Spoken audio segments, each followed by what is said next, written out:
I want to start by talking a little bit about the papers for the final thing. So, okay, do you see my folder? Okay, so there are two sets of papers. There is a paper in set A and a paper in set B. This time you won't be making a presentation, you will just be writing a small report. And the papers are, set A papers are significantly more complicated, but I want to walk you through a little bit through what they cover and why you might consider picking them.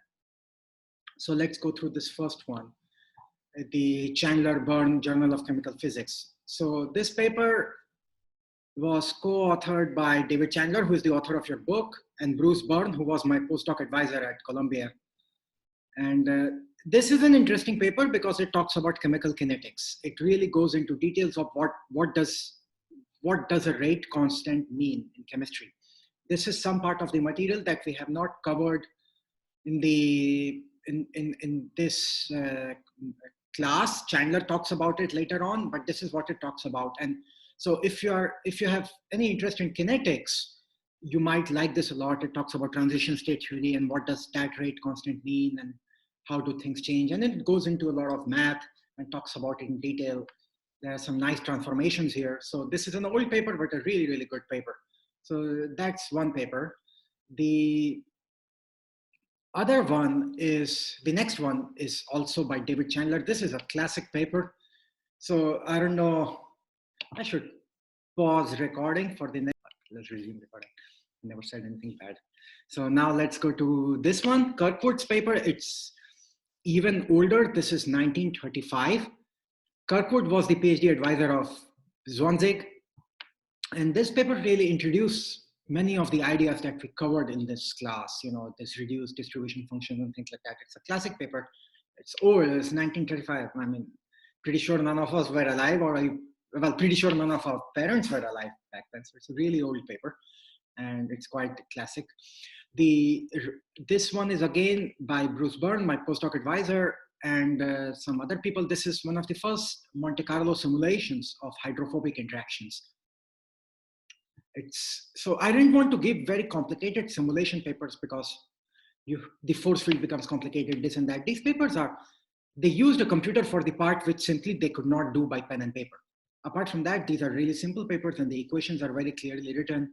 These days, simulation papers tend to be quite opaque in the sense of people just do simulations and forget about theory. It's a really nice paper. I actually polled a lot of my colleagues on Twitter about what paper should I give, and this was a paper some people suggested. It's a good paper. This last paper in set A is a more recent paper. It's by David Landau, who was still at University of Georgia. So this paper and the last paper concern Monte Carlo simulations, and we will talk a little bit about Monte Carlo simulations next week, just before finishing. It's a way to simulate the classical partition function. And this was a very popular algorithm that came out, the Van Landau algorithm, and this paper summarizes that algorithm. So this is a relatively new paper. So these are all technical papers, very technical. They go into details, pick any one, whichever you like, and try to understand it, write about it.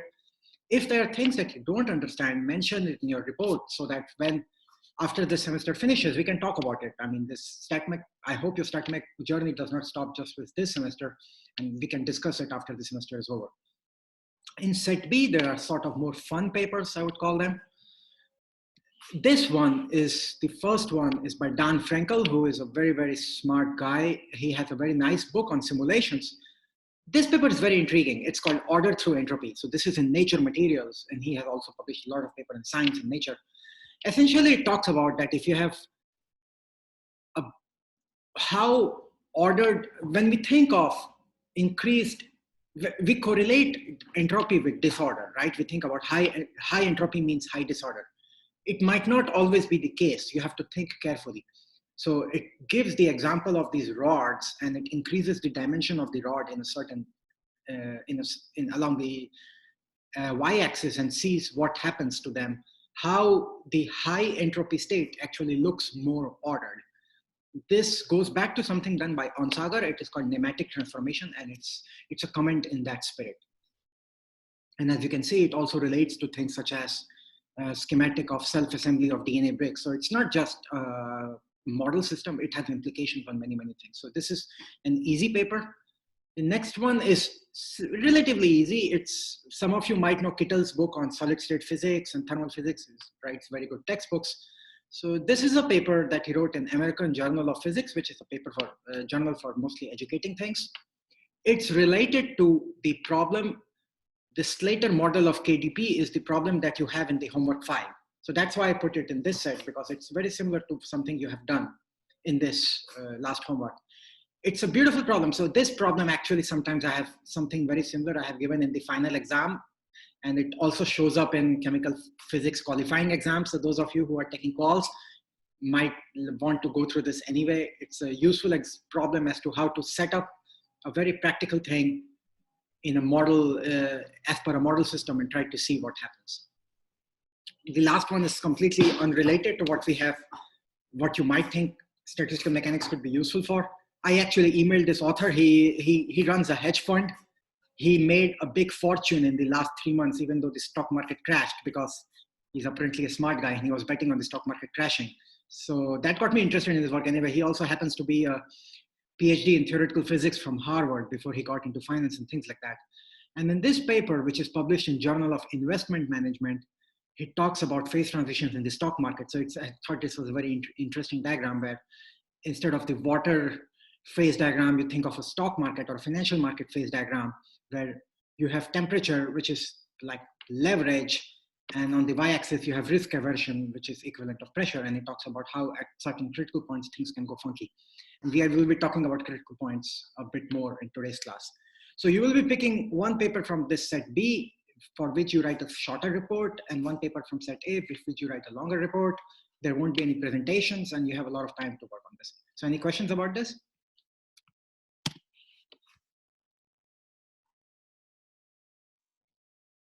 Okay, good. Now let's go to my iPad. And I don't think we will finish all of the midterm presentations today. 2 or 3 will be left for next time. So if for whatever reason you cannot attend next class, then please, when I ask for who wants to make a presentation, just make yourself stand out, and definitely if you cannot make the last class, then please, you should be the one starting today.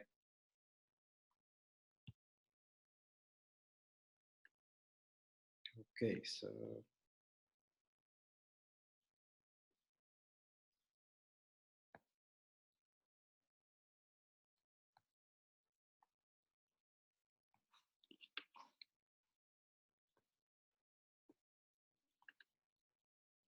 Okay, so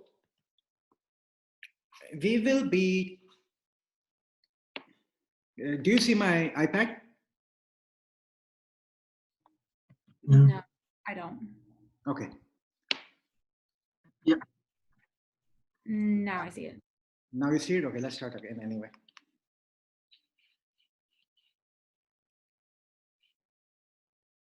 Yeah, I think you should see it because I see it. So it's the same thing. Okay, great. So we will be talking about correlation length and things like that. So what's the date today?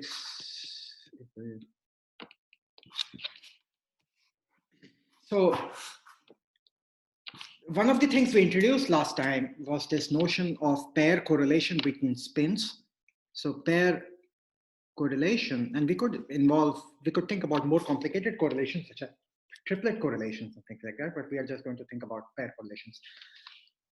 So pair correlations between, or actually I should call it pair correlation between spins I and j is defined as C subscript ij is equal to average value of the product Si and Sj minus average of Si multiplied by average of Sj.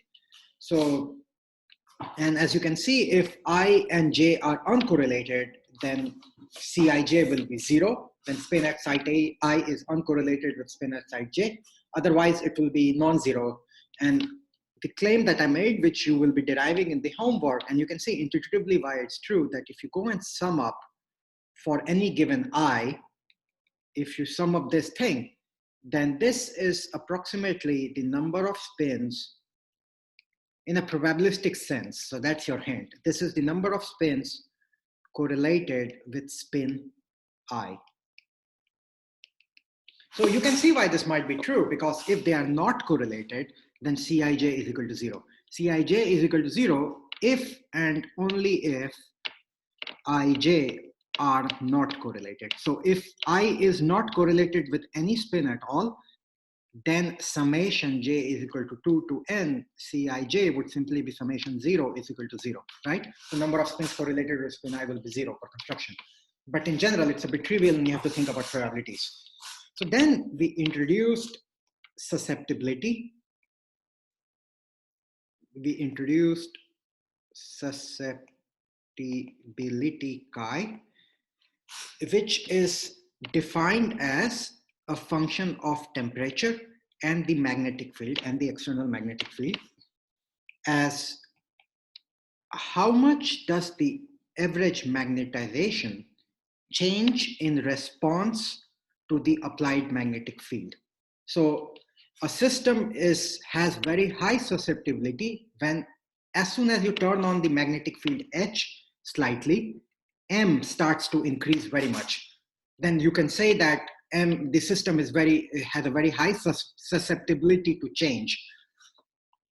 And technically, it's not defined just like that. You look at not just change in H, you look at change in beta H at a given temperature. And this calculation is carried out at a fixed beta. So it's just a question of unit. And the whole thing is divided by N, because of course, magnetization is an extensive quantity, right? So if you don't divide by N, you could reach misleading conclusions. So this is something you will derive, it's stated in homework. Another relation which is in homework is that, and this is a good refresher for some of the things we did early on, that's why I put it in homework, that this is going to be 1 over n of the average value of delta m, the fluctuation in magnetization. This relation should not be odd to you. You have seen such relations as early as canonical ensembles. So for example, we saw a similar relation for canonical ensemble where we wrote down kBt square heat capacity is equal to average value of fluctuation in energy. I hope you remember that relation, because that was our whole point of showing that the standard deviation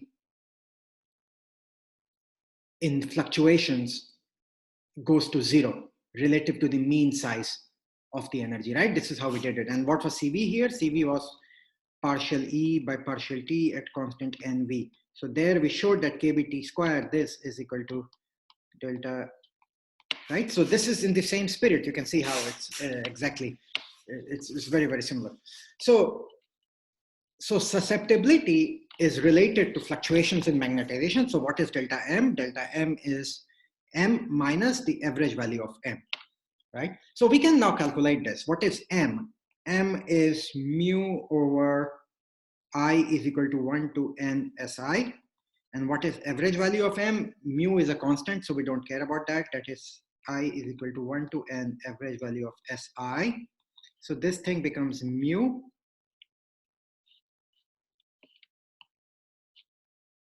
summation I is equal to 1 to n SI minus average value of SI.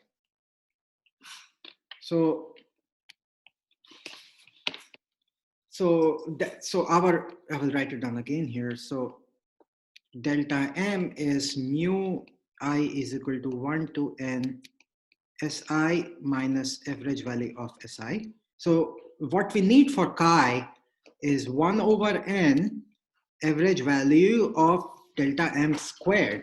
How do we do that? So we can go and calculate delta M squared because we have delta M over here. So let's start numbering equations. Let's call this as equation 2.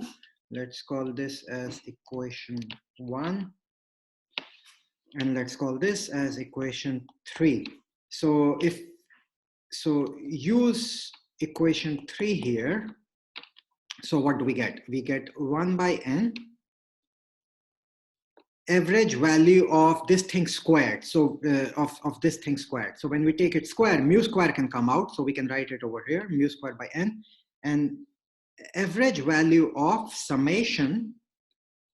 Now we will have a double summation. We will have I going from 1 to n and j going to 1 to n. And we will have over here product of Si minus average Si multiplied by Fj minus average Fj. And average of the whole thing. So we can bring this average. This thing can go inside the summation.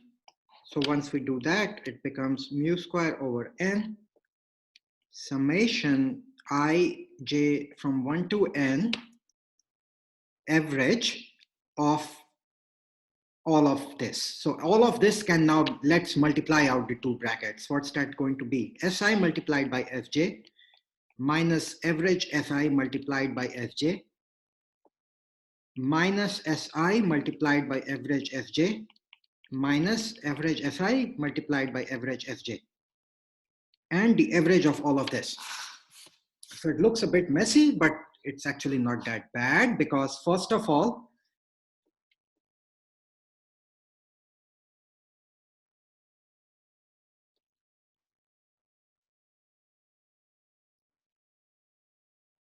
so show a plus sign at on the last one. yeah.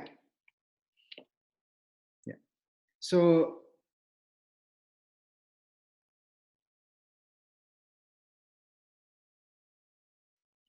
I'm trying to think if I screwed up something.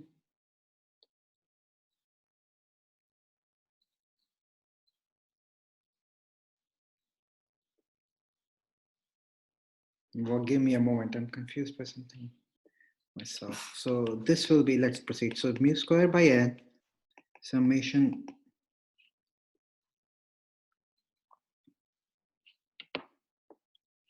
ij is equal to 1 to n. So this first one, this term over here, becomes average of Si Sj, right? So we can, now I will bring this average inside everything, this average on the right. So this is just average of Si Sj. This second term is minus average of Si Sj, right? Because this is already averaged out, so there is no difference there. The third term will now again become minus Si Sj. And the fourth one will have no effect. It will remain, yeah, so in my notes, I had reached the right conclusion, but had emphatically insisted for the wrong logic. So that's what was confusing me. That's wrong. Good riddance to my notes anyway. These PDF notes are better. So, okay. So now if we sum it out, this and this will cancel out, right? Only two, the first two will remain. This is the same thing, that's why the plus or minus sign was important, because this one once you sum over and this one once you sum over, exactly equal and opposite. So they cancel out. So what are you left with? You're left with mu squared by n summation ij equal to 1 to n average value of Si Fj minus average Si minus average Fj. Oh, wait, have we seen this thing before? Does anyone recognize?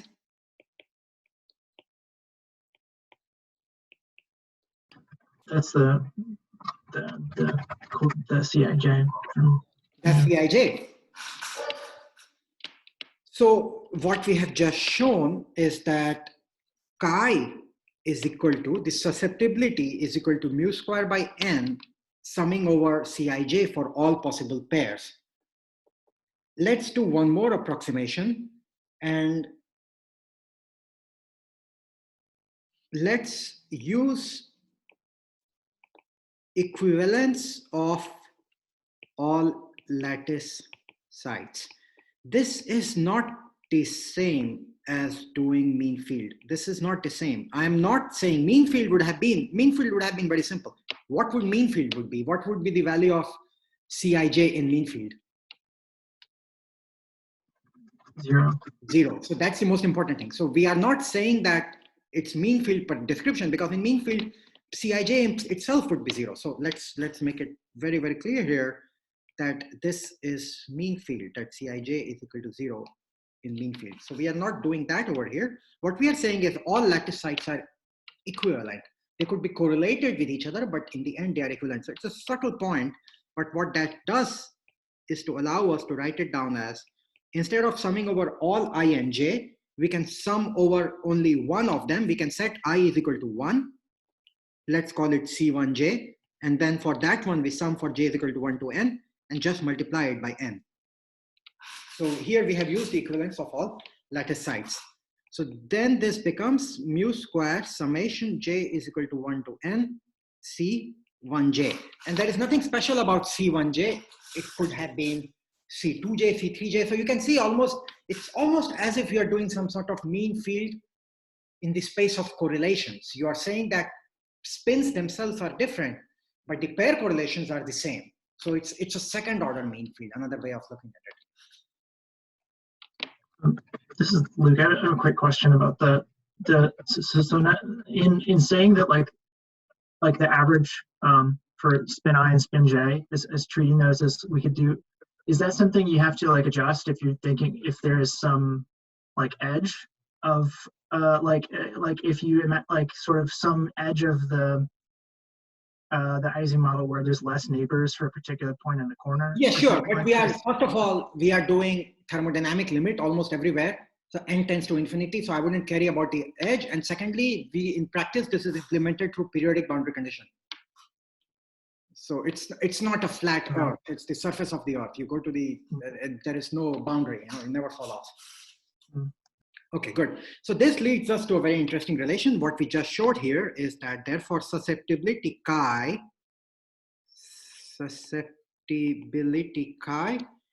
is equal to mu square. I'm not seeing your writing. I'm not sure if it's just. Oh, yeah, I am also not seeing it. So I know what happened. Sorry.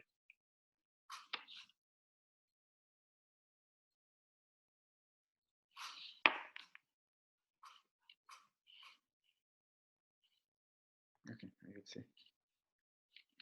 So what we just showed is that susceptibility chi is equal to, this is a very interesting relation which we just derived. So in other words, susceptibility is equal to existence of long range correlation. And this is again in one of the my favorite formula in this semester. And you can get very philosophical about here, and you can see why this is so important. So if you have a system which cannot sustain long range correlations, then that system will not have any susceptibility. So think about a system where you have a network of spins, plus spin, minus spin, plus spin, minus spin, plus, plus, plus.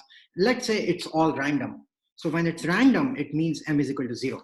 So now you apply a tiny magnetic field and you want to see how much magnetic field do I have to apply for all the spins to align in some direction. And remember, the way we wrote down the energy function is that when the h is 0, the spins align down.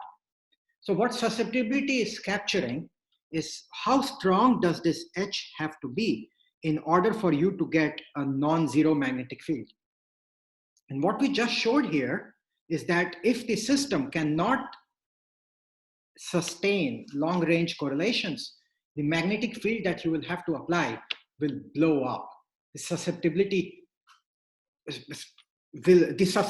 will go to 0, which means that it simply won't change. You can keep applying as much magnetic field as you want, it won't change. And the best way to understand it again is to think of a social network. So let's say this is Facebook, and this is me, and this is someone else, and this is someone else. And what I am trying to say here is that if we are all connected with each other, and the dimension thing also comes into play here. So let's think of all of us being in one dimension. So I drew it like a triangle, but you know what I mean. Let's say everyone can talk only to everyone, only one at a time. So here, and let's use two colors. I mean, political analogies are the best for this. So instead of black, let's say we just keep using red and blue for whatever political parties you want to interpret them as.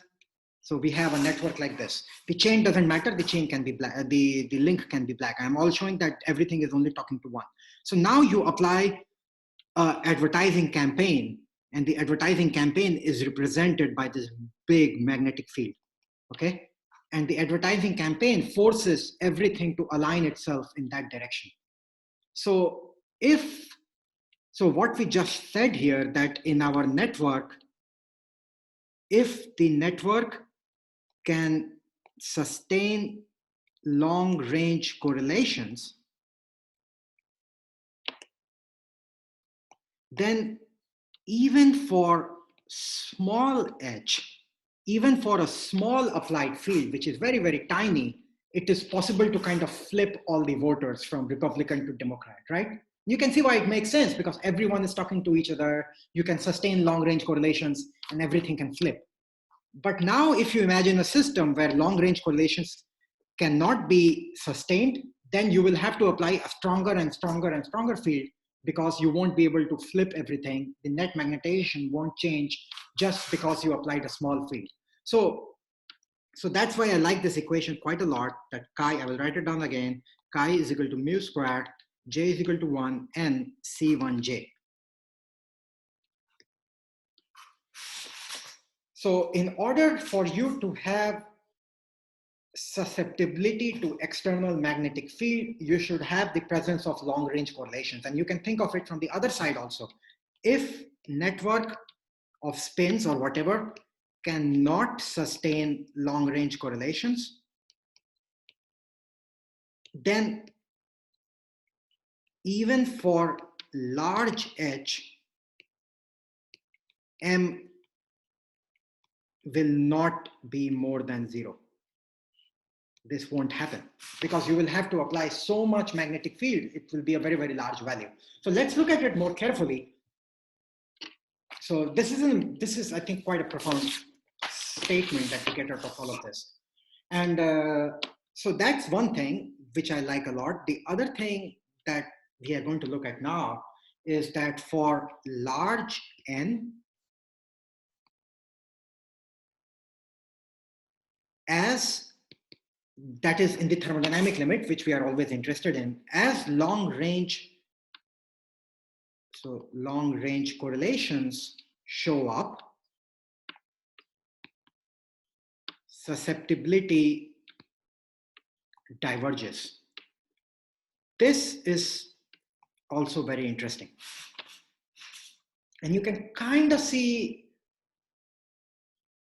why it might be the case, again, because susceptibility is proportional to C1j. And if you take n tends to infinity, that the number of C1j that are contributing, I got a chat message.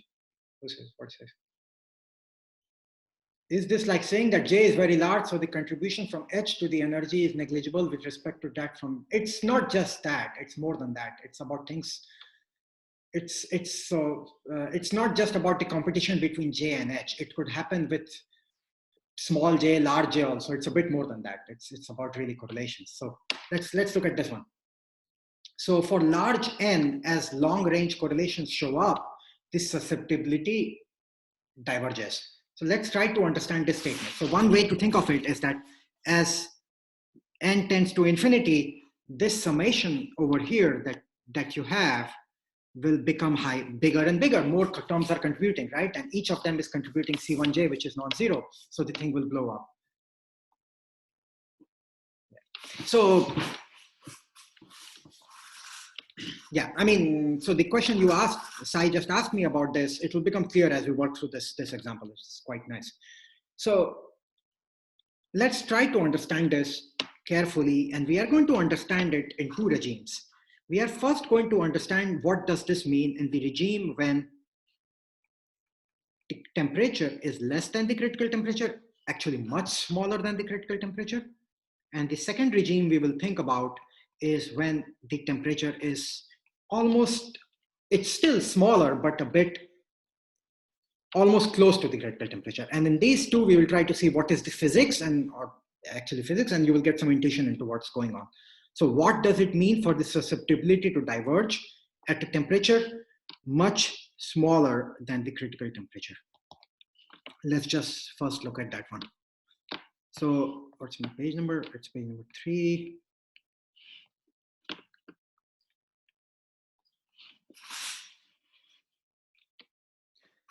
So in this case, we are thinking about regime A when T is much smaller than Tc. So let's say our magnetic field is positive, and if magnetic field is positive, and kind of like what Sai said, yeah, we are thinking about when J is not very large, it's all about the magnetic field, external magnetic field dominating. So recall that our energy Hamiltonian was given by minus J summation SI Fj and minus H mu summation Si, right? So when H is positive and we have N spins, what do we expect the average magnetization to be? Any answers? How much should it be?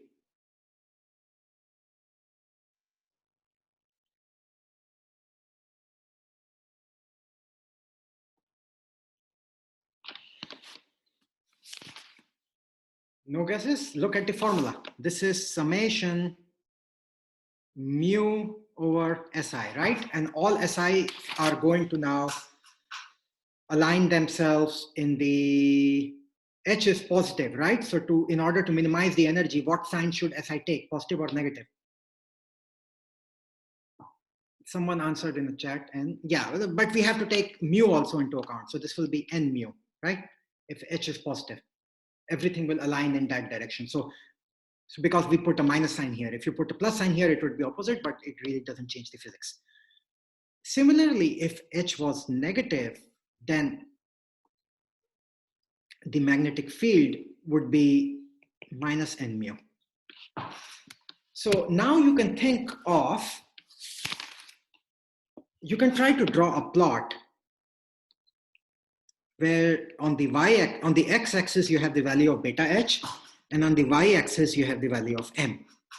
So when beta H is very negative, we know this is going to look like this. When beta H is very positive, we know it is going to look like this. So we have a discontinuity. What happens at H is equal to 0 or beta H is equal to 0? We can draw it, but it will look like something like this. In fact, we can draw it as something that looks like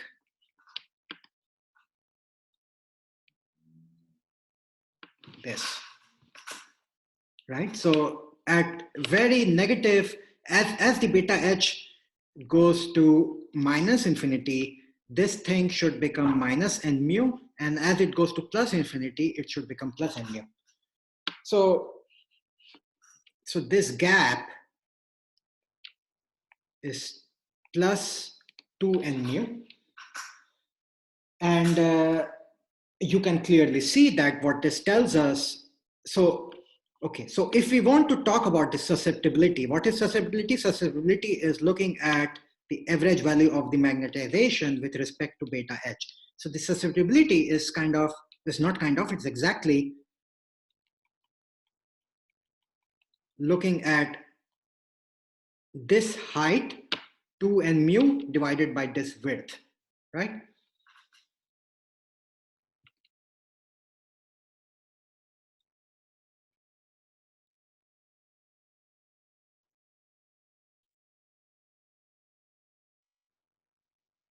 And I forgot something. Susceptibility also has a 1 over N sign over here. So it is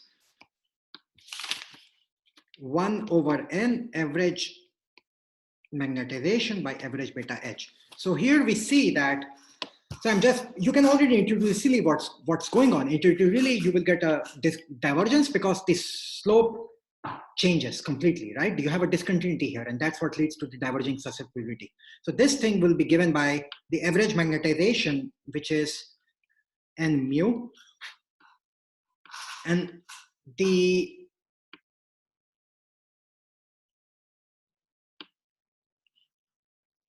let's call it W, the width W, right? So it will be proportional to 1 over W. So in order for the susceptibility to diverge as n tends to infinity, we have to think about what happens to W. W behaves as 1 over n.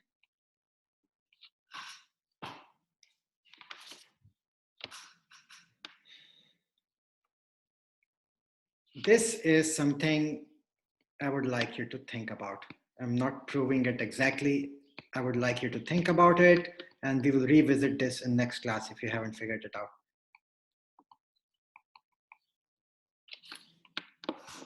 And this type of behavior should not surprise you, because all it is telling you is if you have more spins, this width of this thing becomes smaller and smaller and smaller. It becomes tighter and tighter and tighter. That's what it's telling you. So if W is proportional to 1 over n, then chi is proportional to n. Therefore, chi tends to infinity as n tends to infinity for t less than Tc, right? So we just showed through some arguments that the susceptibility diverges as the magnetic below critical temperatures around the magnetic field equal to 0. So, but this argument is true only below critical temperature. We can also think about what happens above critical temperature. Above critical temperature, this picture does not apply. Above critical temperature, the picture is different.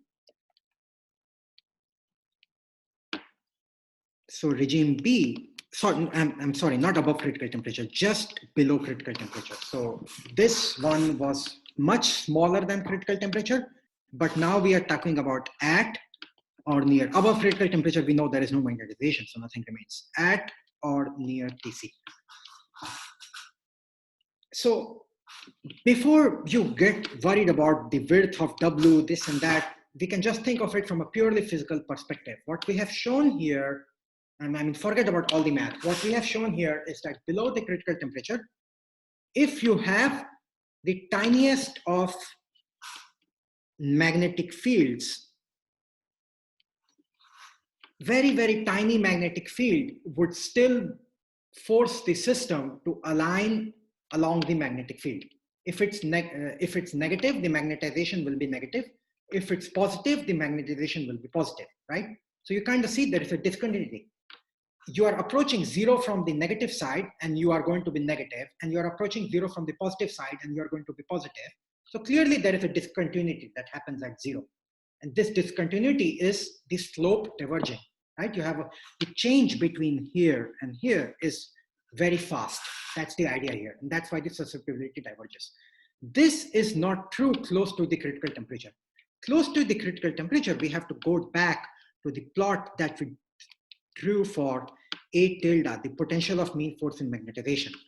So remember there we drew plots such as this, and we talked about this barrier delta A. And we said that in 1D, this barrier tends to 0 anyway, there is no problem. But in 2D, what happens to the barrier as T approaches Tc? In 2D, 3D, or higher dimensions, what happens to the barrier as we approach Tc? Anyone wants to help me? If you recall Pearl's argument, but my Siri just flipped in and started trying to help me. No, Siri, I don't need your help. Go away, Siri. This is the definition of critical temperature. Remember, how did we derive critical temperature? We calculated delta E, we calculated delta S, and set it equal to 0. That was delta A. So critical temperature was derived by delta A going to 0. So as we go to critical temperature, this thing becomes, as we increase the temperature, this thing becomes smaller and smaller and smaller. So delta A tends to 0 as T approaches Tc. So very close to TC, that landscape, in 1D, it's true almost always, but even in higher dimension, that landscape starts to look like this. For T very close to TC, in any dimension, the barrier disappears. The barrier to move between plus magnetization and negative magnetization completely disappears. And this is the reason why susceptibility diverges. So it's very different, the physics between why the susceptibility diverges at temperature below the critical temperature. There it diverges because you have a discontinuity at H is equal to 0. Here it diverges due to completely opposite reasons. You simply don't have a barrier. So Chandler has a very nice picture to explain this. I think it's number figure 5.7. And let's see, I should have taken a snapshot of that. Actually, let me do that. That's the best way of doing it. So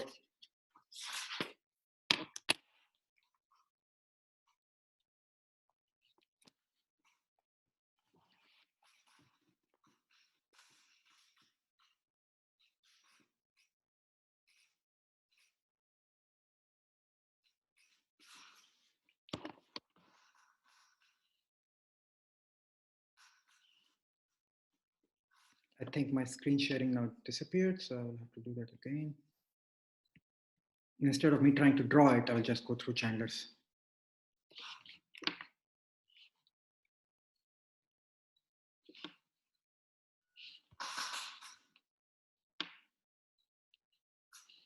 Okay, so this is Chandler figure 5.7. And let's just read through it. So figure 5.7 illustrates what we might observe for the fluctuations with liquid vapor equilibrium. Why does he say liquid vapor equilibrium? Here you can think of liquid as plus spin and vapor as minus spin, right? It's isomorphic, there is no difference.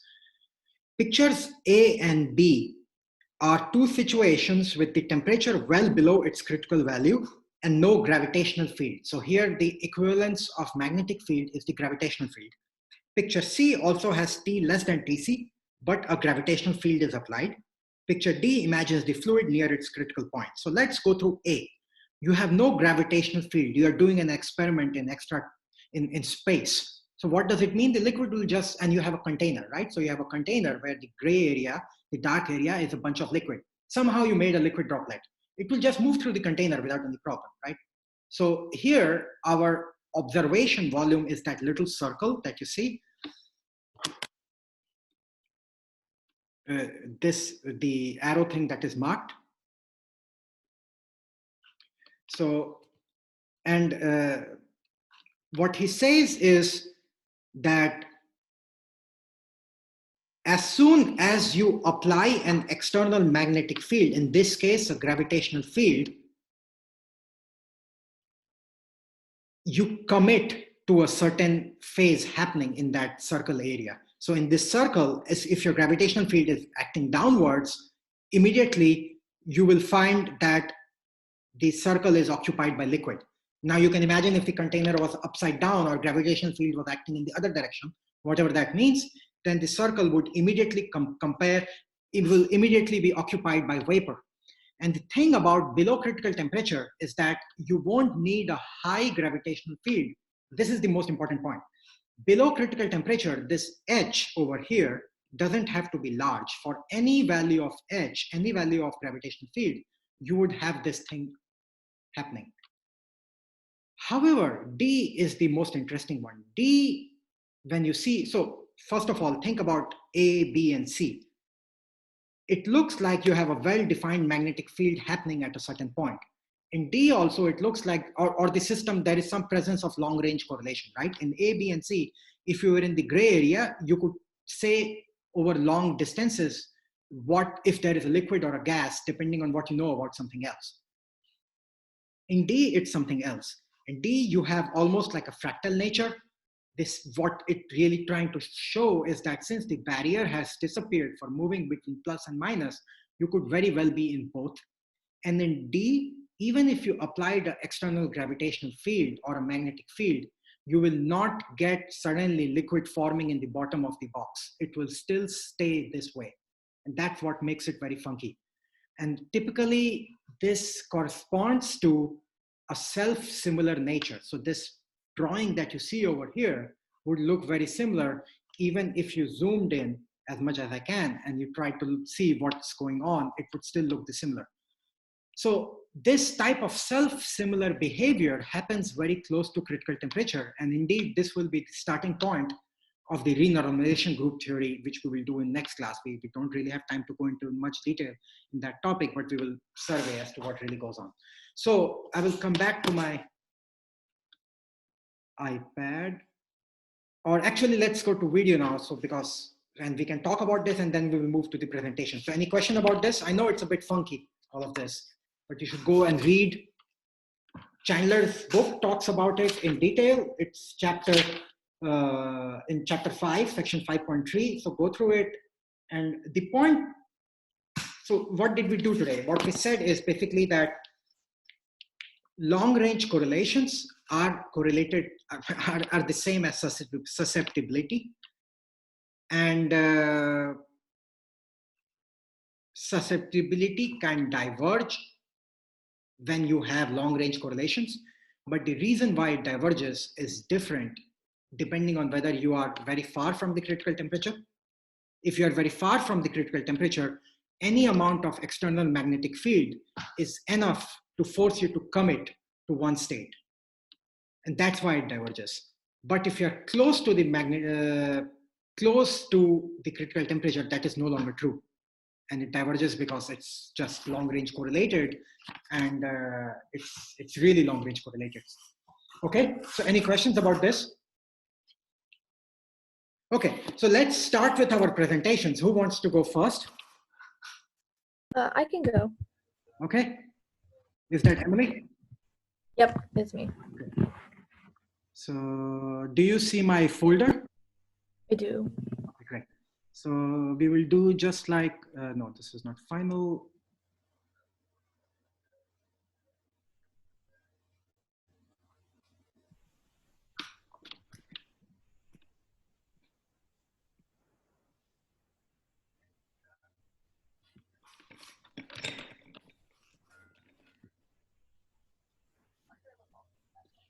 And I will mute. I will mute myself when you start. One moment. Okay, your time starts now. Okay, so I did the van der Waals picture for the paper like a couple people did yesterday. So if you want to go forward. Next slide, please. So the basic picture of what a van der Waals is, it's able to separate the potential into a long range and a short range versus attractive and repulsive. So normally over here, this is like a typical potential, and the van der Waals picture is that we can split it. So the short range repulsive forces are really what is going to impact the sterics and packing of a liquid, and all the other forces, you know, your dipole, your long range, those are going to be perturbations to the theory that we can do. So if you want to go to the next slide, we have a couple of theories that kind of build on what the van der Waals picture is. If you want to, next please. So we have this hard sphere model where we're taking two particles and they're only going to interact if they're within the certain distance d, which is the diameter of the sphere that you're modeling this particle as. This works well for, you know, simple structures because everything is so close together, but it is a stepwise where either there's 100% going to be an interaction or there's not going to be an interaction. So this WCA theory kind of takes it to the next step where it says, okay, well, let's not think about this as, you know, a stepwise potential, but we're going to add in this Boltzmann factor and we're going to take into account all particles in this system. So it's going to give a gradual rise to this potential where we can have slight interactions. So you can go ahead and go to the next. And then the last thing they kind of talk about is this perturbation theory, which I mentioned earlier, where we're going to take this reference system and we're going to do small little changes to it. We're going to say, you know, this is our main interaction, but what if the long range potentials start to, you know, impact this a little bit? It works really well for really simple systems, but the more complicated we get, the more terms we have in this perturbation. So the main goal that they kind of say is, you know, if you can optimize this first term in the correction, that's really going to get you a good starting point to figure out what these are. So I kind of just get into two of the examples. Yeah, you can go to the next one that they go in this paper, some successful examples. So this one is figuring out the structure factors of liquid acetonitrile using this hard sphere model. So they model it up here. These dots are the experimental point and the solid line is the theory based off of the van der Waals picture.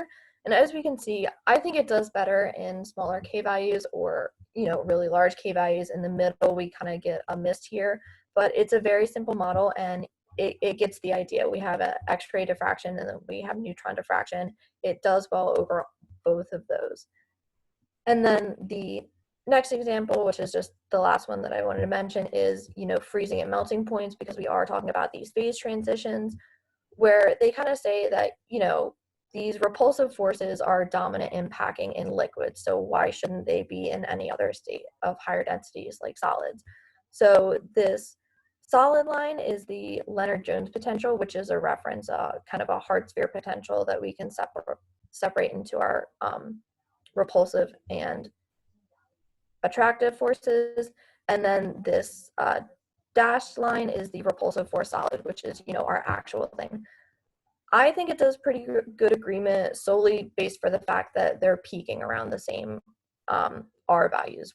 They don't exactly have the same amplitude, but again, it's a reference system based off of it's taking a real system and comparing it to a reference system. So if we're just getting the same general idea, these are really good starting points that we can have if we're looking at, you know, the triple point and trying to figure out the distribution of how everything is set up. And then you can go in further and do more of your experiments once you get this really simple picture. So that's all I have. Okay, thanks, Emily. Okay, who wants to go next? I can do it. Who's that? Connor. Connor 1 or Connor 2? We have two files. They're the same. Doesn't matter. The same? Okay. Yeah. Okay, all yours. Okay, so I'd like to talk about this article in the blog. And I would like to focus on the physics part only for this presentation. You can go to the next slide, please. Okay, so this is basically a recap of what we have learned in the lecture about mean field theory. As you can see here, we started with a single spin, and then we make assumptions on ignoring the fluctuations of interactions. And then we generalize it like, so that if we sum up all the spins, we can get the overall energy of the entire system. And then when we're having the total energy, we can write out the partition functions. And then as you can see here, we have the analytical solutions for the partition function and also the assumption we made for M. So yeah, that's basically all we have learned in 687. Next slide, please. So in this article, the author uses another way to, we can say, validate the assumption we made in mean field theory, and they're using variational principle. They derive the energy into two terms. One is the mean, and the other is, you can say, the fluctuation or the noise. And so, no, not yet. So as you can see here in equation 6, they're using the perturbation theory to write out the partition function, and then they divide and multiply the same partition function of the mean field. Here, mean field is just a notation. So they're dividing and multiplying the same vector in this case to which we use, which we have learned in perturbation theory. Yeah, next slide, please. And then we Taylor expansion the entire equation so that we can neglect the terms after first order. And as you can see here in the figure, I drew out the two curves that shows that the equation we derived after ignoring terms is actually the lower bound of the original function. So now we have arrived at a situation here. We want to optimize the original system to achieve which is the approximation that we can find. So if we want to optimize the system, we will need to maximize the lower bound so that to find a parameter that gives as tight as bound as possible. So in order to do that, we will have to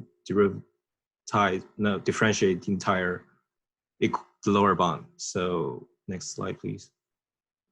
So as you can see here, if we differentiate the lower bound, we can explicitly solve this by setting the left side to 0. And as you can see here, the result is given as exactly as we assumed in the mean field theory. And that's what I find quite surprising. And it's actually, the assumption is quite good as we learned in mean field theory. Yeah, that's all I'm gonna say. Okay, thanks, Connor. Who wants to go next? I can go. Who is I? Tyler. Okay. All right, so let me actually do one thing. Let me move. Done. Now Emily's done, so we move. And we go to Tyler. Okay, so Tyler will be telling us about free energy in drug design. Okay, Tyler, please start. Okay, so this was the second paper that had to do with free energy perturbation using drug design. So next, this was pretty much just an approximation method. There were a few other methods that they talked about in this paper just to kind of introduce, but they didn't go into full detail with. So for this one, this was just a method they used, and you kind of needed 3 things to kind of get yourself started. The first was the physical structures and energies of the protein, ligand, and the solvents. You also need to know the number and energies of the free states and bound states. And using the partition function for these free and bound states, you can actually do a manipulation of simulations to calculate the binding energies. Next slide. Molecular dynamics were used to kind of help calculate things. So it was used for the potential mean force and to find these attractive forces between the ligand and the protein. The pictures down below probably do a much better job of explaining it than I would do, but the steered on the left side of the picture is essentially applying one force over the entire simulation to pull that ligand off the protein. Now this took a decent amount of computation time, so it usually happened under non-equilibrium conditions, but in the umbrella sampling, which is on the right side, that actually was allowed to equilibrate after each of these individual forces. So if you can see in the picture, there were several forces that were applied, kind of pulling the ligand farther and farther away, and then they were combining the curves that they found to create that one overall curve, which matched the steered ending. Next slide. So part of the calculations involved looking at the intermediate states between the initial and final states. So to calculate in between 2 of the many states that were there, you can look at the absolute or the relative free energies. The absolute just involved removing the ligand to and from the bound state, whereas the relative was kind of transforming that one ligand on the protein and then looking at the differences in free energy between those ligand conformations. Next slide. So this was an approximation method, which means that there's inherently some sort of limitations to it.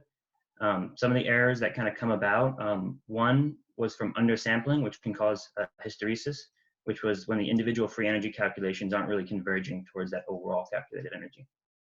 And depending on the ligand that they were looking at, you could have some sort of other factors playing a role. So this happens a lot when you're looking at charged ligands. And because this was computationally expensive, there are some assumptions you make and simplifications to make things easier, which inherently introduces some sort of error. But despite this having some sort of limitations, this actually seems to be a pretty effective method at approximating the binding affinities. The end of the paper that I read, they did introduce some case studies of like success stories. one of which was opicapone, which actually is currently in, I believe it's stage 3 of clinical trials for metabolic and psychiatric diseases. So in all, it seems that this perturbation method is a pretty good approximation. And that's it. Okay, thanks, Tyler. Who wants to go next? I could go, Professor. Okay, Sai. So, okay, the stage is. All right. So, hey everyone, I'll be talking about the drug design paper as well, just like Tyler. So, next slide, thank you. So the general drug discovery process, I hope everyone can hear me. Just want to check because my mic is has. Yeah, it's good. Don't worry. Okay, No, I perfect. can hear you. So the usual process in drug discovery involves multiple steps, as shown out here. That starts with the target validation, which is which part of your body the drug is supposed to be targeting, what is involved in the disease itself, and then asset development and high throughput screening, which are steps where you kind of measure the activity of the drug in your body using either quantitative or qualitative measures. And then the process of generating drugs that are effective, which is once the activity has been measured, then optimizing that to make it better, kind of. And then there's the clinical development, the process where you manufacture it and see if it is actually effective in real life. Next slide, please. So basically, we will be looking at, can I go back one second? Yeah, so before I continue, so we'll be looking at the hit to lead procedure, that part which I've highlighted there, which is where the process of where select molecules are then molecules that have been measured to be effective in the previous procedures are kind of modified to be better. They're basically optimized, right? So one of the important procedures, one of the most important things to know about there is how the ligand, which is the drug itself, and the protein, which is the target of that drug, interact. And that's where the computational or the free energy perturbation methods come in, the statistical mechanics approach. Next slide, please. And I guess this has been covered enough by my peers already, but we'll be using the free energy, we'll be calculating the free energy of binding using the statistical mechanics approach of talking about the partition functions. And to basically, we'll have two different macro states of our system, which is the protein, the ligand that is detached from the protein, the free macro state, and the bound macro state where the ligand and protein are interacting, as shown in this figure here. And to do this, to sample, to get the partition function itself, to calculate that, we use molecular dynamics. Next slide, please. So the usual molecular dynamics is basically using force fields or these molecular force fields, Newtonian principles to model how the atoms and molecules move to sample their interactions. And basically, we'll be using the PMF approach, the potential of mean force, to calculate this interaction, the affinities. And there's two different ways you can do that. That is all, again, kind of run through. So I'm not going to dwell into that too much. But basically, there's this tiered MD where you use a single force to pull this ligand out of the binding site. So it's initially bound, and then you pull it out and get the interactions, the potential of mean force from that. Or there's the umbrella sampling method where you kind of restricted fixed positions using these, using maybe, let's say, a microscopic spring, for example. And then you get the potential of mean force from that. So next slide, please. Now, up till now, it was just how you sample and get this, try to get the binding affinities or the binding free energies. Now, this is where the alchemic, I think there's one slide in between. Yeah, this is the one. So now we'll be using this is where they introduce the perturbation methods, like this Zwanzig's approach that we have already seen, where we perturb the initial molecule using several steps, we put up the structure itself of the molecule, let's say ethane to methanol. Right? You have 15 seconds left. 15 seconds. My bad. Okay. So basically, they put up this and use the Swan-Zix approach to calculate the free energy. So I'm going to skip over a few steps since I have less time. And basically, they give some case studies using this approach. There are a few papers that have already been talked about, OP component and stuff like that, to evaluate the free energy. And last slide, yeah. So basically, there's one more slide, but basically that's it. They conclude that it can be practical in the future. Thank you. Okay, thanks. Who wants to go next? This is Luke. I'll go. If that's... This is Luke, okay. Okay, Luke, your time starts now. Okay. So start my own timer. So I read the blog post on machine learning and physics. I had a lot of fun with it. The picture here I'm representing are just like the icing model is kind of a gateway into two different kinds of related machine learning and physics related fields, that of graphical models, those top two pictures, and of variational inference, sort of what I'm representing these bottom two pictures. So if you could go forward 2 slides, I have too many of them and I need to not, yeah. So for graphical models, roughly, if you ever, so in like certain machine learning survey classes, you kind of go over this kind of thing where if you have a bunch of random variables that you can represent in some reduced way, a graphical model is a way of representing what are your vertices being the random variables and your edges representing some sort of conditional dependence. So in the Ising model, as we stated it in class, it's got each like spin SI has its neighbors that are contributing to its we have an H sub I in the equation, sort of being like the interactions affecting that particular spin. And there's a lot of overlap and a lot of extra computation we do. So if you go to next slide. So that in visually representing this, in that I would recommend to look up undirected graphical models in Markov random fields. The Ising model is kind of a prototypical example of this. In machine learning classes where you do this, the Ising model gets brought up because it naturally fits into these things. What we want to do with the mean field is actually be able to represent each point, click is the terminology, to be able to say each one sits in its own click so that when we factorize this probability distribution, we can actually compute stuff with it. Next slide. So the other part of this article, when they mention the graphical models, they go into what, when we did this GBF or the Gibbs-Bogo, I can't pronounce it, Feynman inequality, what we're doing is part of variational inference. And what I'm going to do here is state my understanding of how this blog post does it. I'm kind of taking a different approach language-wise, but the idea roughly is that you can think of the Boltzmann distribution where we have a distribution that we know it's proportional to some function, f, but that we cannot compute the probability distribution because of its normalizing constant or its partition function. So what we'd like to do in variational inference is say, I'm going to have a family of functions that approximates it. It's got some parameter lambda. In class, it was delta h. And these are things that are tractable, and then we can actually compute. Next slide.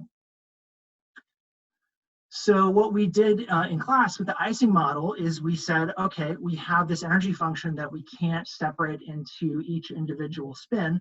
So we're going to take our parameterized family to approximate as something that can factor into each individual spin. And lambda, what we vary, or in this case, delta H, to approximate ultimately the P distribution is what we were doing. And it's sort of like saying in this mean field picture earlier, we want the clicks to be size 1. Next slide. So the way we measure this is sort of how good are we doing in our approximation is something called the KL divergence. And I threw a bunch of symbols on here to say what it does, but it measures how close two probability distributions are. And the bottom half of the slide is just saying it's not actually like a distance function, but it does what we need. And a divergence, it's positive for any two distributions you give it, and it's 0 when you've made it, that P equals Q. Next slide. So in class, we used Jensen's inequality. I wrote this inequality backwards. It should be greater than. But you can show that KL divergence is always positive if basically it's always positive using Jensen's inequality. And I'll stop with that, but it's not very hard. You use that log is convex when you put a minus sign in front of it. Next slide. So just to say that the procedure we did in class with this is very much what we're doing here, but we're working with the KL divergence instead of these Taylor expansions. Oh, sorry. What did you say? You have 15 seconds from now. Okay. So the gist of it is that what this article shows is that when you do this KL approach, so if you see this little bracket cannot compute I put on this slide, you end up getting a partition function in there. So you can't actually compute it. But what you can do is use that you know that this divergence is positive. And just like in class when we use this GBF inequality, we're using this positivity here to say that we have a lower bound on the partition function, this L, which is everything we collected from the other side of that equality. And we have a new task that we can do. Okay, thanks, Luke. Who wants to go next?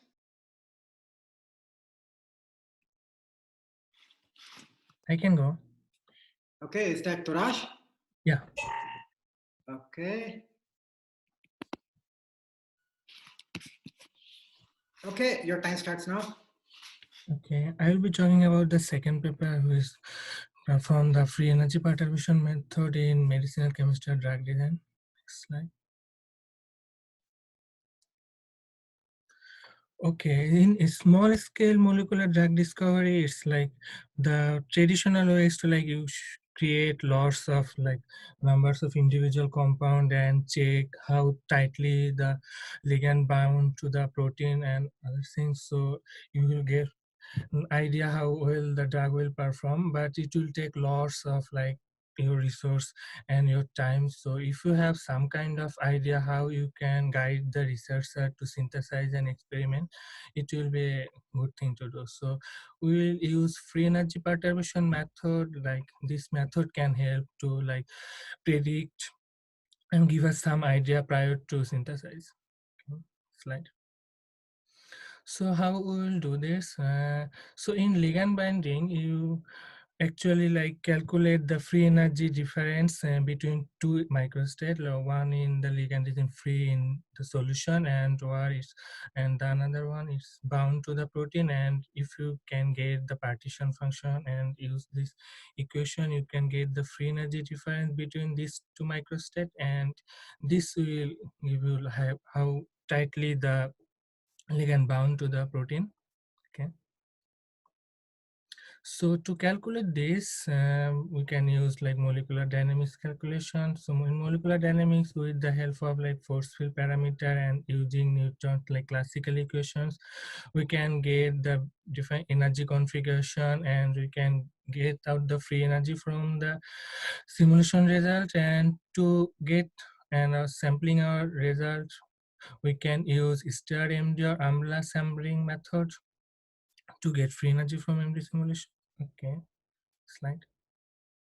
So what alchemical partition method or free energy perturbation method do is like it changes like one ligand from its one state and very smoothly and like progressively with very small energy change between two adjacent state to the final state. So that's how we will get very low energy change between the state, and we can say this low energy change, we can say this as perturbation, and we can use Johanson's free energy perturbation method to get our total free energy difference from this whole process. We'll get the free energy difference between the initial state and the final state. Okay, so to discuss, we can say like the main challenge in this calculation is the computational error and loss of like computational power required. But like with typical error, like the higher bound of the typical error is like 2-3 Kelvin per mole, but it would like help us, like it still can reduce the experimental effort like manifold. So like in if we also can decrease the error, it will help, like it will have more powerful effects. And like over the last few years, like 1 or 2 decades, like researchers have shown that we can reduce this error significantly if we perform our MD simulation digitally. Like in the next slide. Okay, here you can see like few simulation results and free calculation, some calculation. Like in the first in the beginning part of this calculation in around 2005 and 2006, there are like the simulations only contain like few ligands and few perturbations, but with time, like in 2015 or 16, you can say like it crossed like 100 ligands or also and almost 200 300 perturbation we can calculate now. Also the with time the error of the calculation also reduced, like in 2012 the error also calculated 0.33. It's slight, is almost like the experimental noise value. And my other friends also mentioned that like the in absolute alchemical or perturbation method your error will be high, but in 2016 one study showed that with absolute You have 15 alchemical seconds. method also sorry. You have 15 seconds. Okay, so yeah, we also can get like low error in absolute alchemical perturbation method, and few study also performed on novel compounds, not only on previous compounds. So in the next slide, I can. Okay. So we can say that with perturbation, free energy perturbation method, we can have like better prediction on to better designing. Okay, thanks, Tarash. Okay, so we are left with Gian, Jess, Thomas, and Becca. All four of you, we will finish next time. Okay, so see you on Tuesday. And I think we might be able to finish. Yeah, we don't have much material left. Let's see how it goes. So see you on next Tuesday. Dr. Tori, Yeah, do you have office hours today? yeah, 3 p.m. Okay, awesome. Thank you. Okay, bye.